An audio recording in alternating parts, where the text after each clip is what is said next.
मैं health department Punjab में सरकारी मुलाजिम हूँ। मेरी रिहायश तलवंडी साबो में है। यह घटना सन 1957 की है। उस दिन रोजाना की तरह मैं अपनी ड्यूटी पर चला गया और बच्चे स्कूल गए हुए थे। पीछे से मेरी घरवाली घर में अकेली थी। सुबह के करीब 11 बजे दो आदमी पुलिस वर्दी में हमारे घर आए। वे मेरी घरवाली से मेरे बारे में पूछने लगे कि निरंजन सिंह कहाँ गया है। मेरी पत्नी ने बताया कि वह ड्यूटी पर गए हुए हैं। मेरी पत्नी ने उनसे पूछा कि आपको उनसे क्या काम है। उन्होंने रोब में डरवा देते हुए कहा कि काम तो मुझे जल्दी ही पता लग जाएगा, और इतना कहकर वे दोनों वापस चले गए। थोड़ी देर बाद वो ही दोनों बंदे पुलिस वर्दी उतारकर सफ़ेद कपड़ों में आ गए। उनके पास एक पिस्तौल भी थी। मेरी पत्नी उस समय अंदर कमरे में थी। उन्होंने उसके पास जाकर उसकी गर्दन पर पिस्तौल लगा दिया और कहा कि कान से बालियां उतारकर जल्दी हमें पकड़ा दे, वरना जिंदा नहीं छोड़ेंगे। मेरी पत्नी घबरा गई। उन लोगों ने उसके कानों से बालियां आप ही उतार ली और लेकर चले गए। जाते समय मेरी पत्नी को कहने लगे कि 10-15 मिनट तक तू कमरे से बाहर नहीं आना और न ही किसी को बताना या शोर करना है। डर व भय से घबराई हुई मेरी घरवाली कमरे से बाहर ही नहीं आई। इतने में बच्चे भी स्कूल से आ गए। उसने बच्चों को कहा कि जाओ अपने पड़ोसियों से कहो कि पिस्तौल वाले दो आदमी डराकर मेरी मम्मी के कानों से बालियां ले गए हैं। हमारे पड़ोसी उसी वक्त भागे आए और इस तरह एक दूसरे से पता लगने पर सारा गली मोहल्ला उसी समय हमारे घर पर इकट्ठा हो गया। सब मेरी घरवाली से पूछने लगे कि वो कैसे आदमी थे और किस तरफ गए हैं। एक दो को मुझे अस्पताल से बुलाने भी भेज दिया था। उस समय मैं किसी और काम के लिए दूसरे स्थान पर चला गया था। पता लगने से हमारे नज़दीकी रिश्तेदार भी घर पहुंच गए थे। सभी ने विचार कर इस वारदात की रिपोर्ट पुलिस थाने में दर्ज करवा दी। रिपोर्ट के तुरंत बाद पुलिस अधिकारी हमारे घर पहुंचे और वारदात के बारे में जानकारी प्राप्त की। शाम को काफ़ी लेट जब मैं अपने घर पहुंचा तो घर में ऐसा घबराहट भरा माहौल देखकर मैं भी एकदम घबरा गया। वारदात की सारी कहानी मेरे को एक तरफ ले जाकर पुलिस वालों ने बताई और कहा कि बताओ अब क्या करना है। क्या आपको किसी पर शक है? अगर कोई है तो उसका नाम बताओ। मेरे घर आने से पहले पुलिस वालों ने शक के आधार पर कुछ बंदों को गिरफ्तार भी कर लिया था और मेरी पत्नी से पहचान बताने के लिए उन्हें घर ला लाकर दिखा भी रहे थे। उसने कहा कि मुझे उनकी कोई पहचान नहीं है।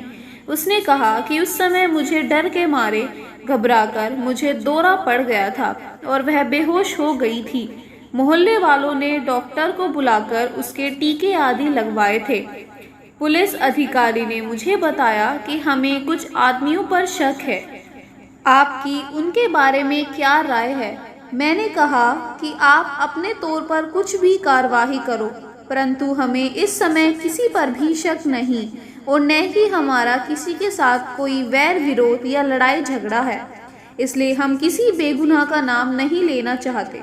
अगर हमें इसके बारे में कोई पता लगा तो हम पुलिस स्टेशन आकर आपको ज़रूर बता देंगे।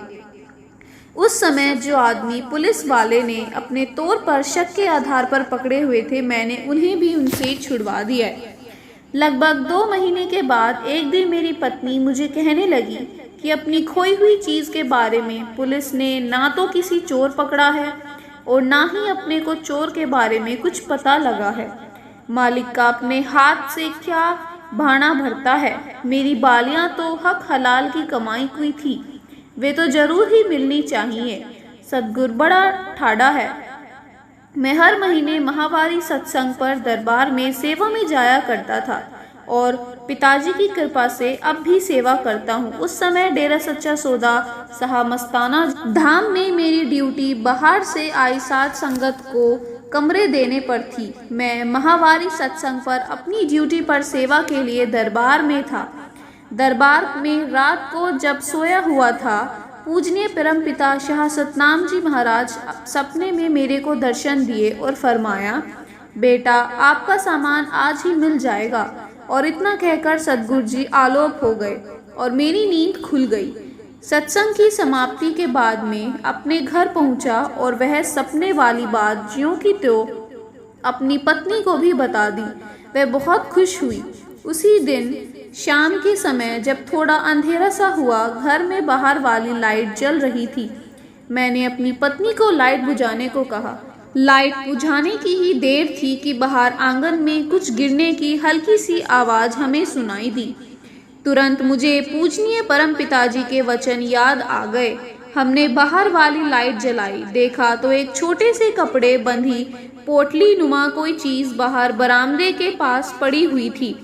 देखा तो सचमुच ही कपड़े की लीर में लपेटी हुई वह चीज़ मेरी घरवाली की वही सोने की बालियां ही थी। हम हैरान भी थे और हमारी खुशी का कोई ठिकाना नहीं था। मेरे सर्व सामर्थ अंतर्यामी दातार ने हमारी दिली पुकार सुनकर हमारी वो छीनी हुई चीज हमारे घर पहुंचा दी।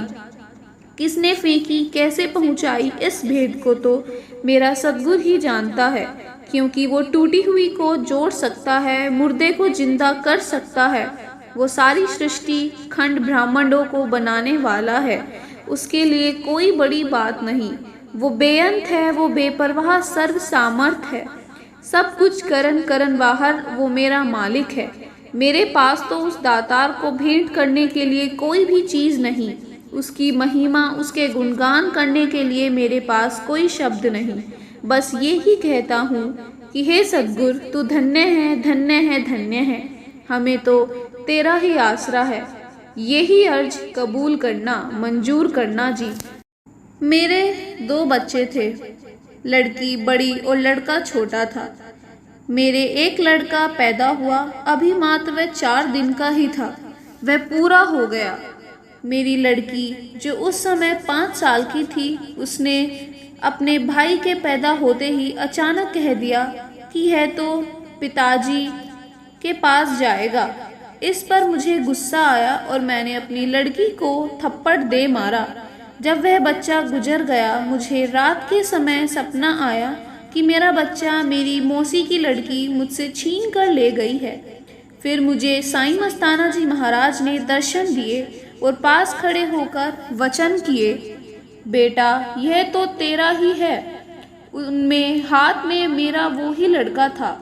मैंने अपनी उसी समय पूजनीय शहंशाह जी के चरणों में अर्ज की, साईं जी मेरे पास तो मेरा एक बेटा नंद है। मेरी बुआ के लड़के के घर बच्चा नहीं है, यह उसको दे दो। शहंशाह जी ने वचन किए, उनका देखेंगे, यह तो तेरा ही है। सद्गुरु के वचन अनुसार हमारे घर उसी वर्ष उस लड़के ने जन्म लिया। बच्चा वही, बिल्कुल नैन नक्श, चेहरा सब कुछ वही। पूजनीय साईं जी ने मेरा बेटा मुझे दोबारा लौटा दिया। उधर मेरी बुआ के लड़के के घर लड़की पैदा हुई। फिर मेरी माँ उनके परिवार को डेरा सच्चा सौदा में लेकर आई। सद्गुरु मुर्शिद का लाख लाख कोटि कोटि धन्यवाद करते हैं। उसके बाद उनके सारे परिवार ने डेरा सच्चा सौदा से नाम ले लिया। उपरांत उनके घर मालिक ने 2 पुत्र तथा 2 पुत्रियां बख्शी। वह परिवार आज भी डेरा सच्चा सौदा से जुड़ा हुआ है। अब मेरी हुजूर पिताजी के चरणों में विनती है कि अपने प्यार, मोहब्बत व रहमो करम से मेरी ओर निभा देना जी। धन धन सद्गुरु, तेरा ही आसरा।